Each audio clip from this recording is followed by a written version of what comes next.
कहाँ से आया सिंहासन, कौन थी 32 पुतलियां। प्राचीन समय की बात है, उज्जैन में राजा भोज राज्य करते थे। वह बड़े दानी और धर्मात्मा थे। उनके बारे में प्रसिद्ध था कि वह ऐसा न्याय करते कि दूध और पानी अलग अलग हो जाए। नगरी में एक किसान का एक खेत था, जिसमें उसने कई साग सब्जी लगा रखी थी। एक बार की बात है कि खेत में बड़ी अच्छी फसल हुई। पूरी जमीन पर तो खूब तरकारियां आईं, लेकिन खेत के बीचों बीच थोड़ी सी जमीन खाली रह गई। हालांकि किसान ने उस जमीन पर भी बीज डाले थे, लेकिन वहां कुछ नहीं उगा। किसान ने वहां खेत की रखवाली के लिए एक मचान बना लिया। जब भी किसान मचान पर चढ़ता अपने आप चिल्लाने लगता, कोई है, राजा भोज को पकड़ लाओ और सजा दो, मेरा राज्य उससे ले लो, जाओ जल्दी जाओ। सारी नगरी में यह बात आग की तरह फैल गई और राजा भोज के कानों में पहुंची। राजा ने कहा, मुझे उस खेत पर ले चलो। मैं सारी बातें अपनी आंखों से देखना और कानों से सुनना चाहता हूँ। राजा भोज जब उस जगह पहुँचे तो उन्होंने भी वही देखा कि किसान मचान पर खड़ा है और कह रहा है, राजा भोज को फौरन पकड़ लाओ और मेरा राज्य उससे ले लो। यह सुनकर राजा चिंतित हो गए, चुपचाप महल में लौटा आए। उन्हें रात भर नींद नहीं आई। सवेरा होते ही उन्होंने राज्य के ज्योतिषियों और जानकार पंडितों को इकट्ठा किया। उन्होंने अपनी गोपनीय विद्या से पता लगाया कि उस मचान के नीचे कुछ छिपा है।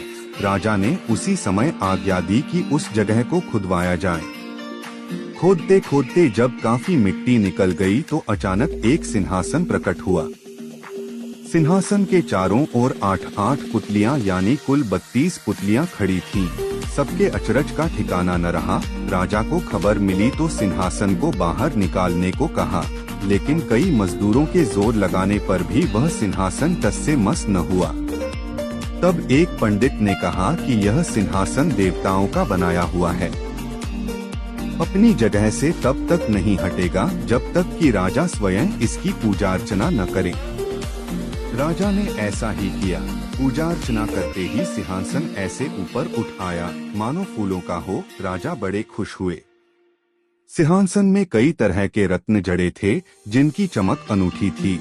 सिंहासन के चारों ओर 32 पुतलियां बनी थी। उनके हाथ में कमल का एक एक फूल था। राजा ने हुक्म दिया कि खजाने से रुपया लेकर सिंहासन दुरुस्त करवाएं। सिंहासन सुंदर होने में 5 महीने लगे। अब सिंहासन दमक उठा था। जो भी देखता देखता ही रह जाता। पुतलियां ऐसी लगती मानो अभी बोल उठेंगी।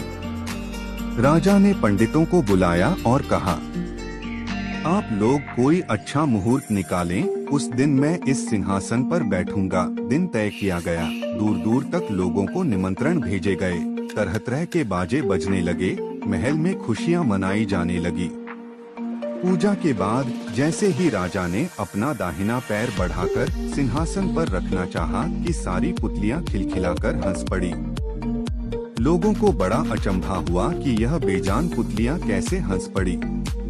राजा ने अपना पैर खींच लिया और पुतलियों से पूछा, ओ सुंदर पुतलियों, सच सच बताओ कि तुम क्यों हंसी। पहली पुतली का नाम था रत्नमंजरी। राजा की बात सुनकर वह बोली, राजन, आप बड़े तेजस्वी हैं, धनी हैं, बलवान हैं, लेकिन इन सब बातों का आपको घमंड भी है। जिस राजा का यह सिंहासन है वह दानी, वीर और धनी होते हुए भी विनम्र थे, परम दयालु थे। राजा बड़े नाराज हुए। पुतली ने समझाया, महाराज, यह सिंहासन परम प्रतापी और ज्ञानी राजा विक्रमादित्य का है। राजा बोले, मैं कैसे मानूं कि राजा विक्रमादित्य मुझसे ज्यादा गुणी और पराक्रमी थे। पुतली ने कहा, ठीक है, मैं तुम्हें राजा विक्रमादित्य की एक कहानी सुनाती हूँ। सिंहासन 32 की पहली पुतली रत्नमंजरी ने सुनाई एक कहानी।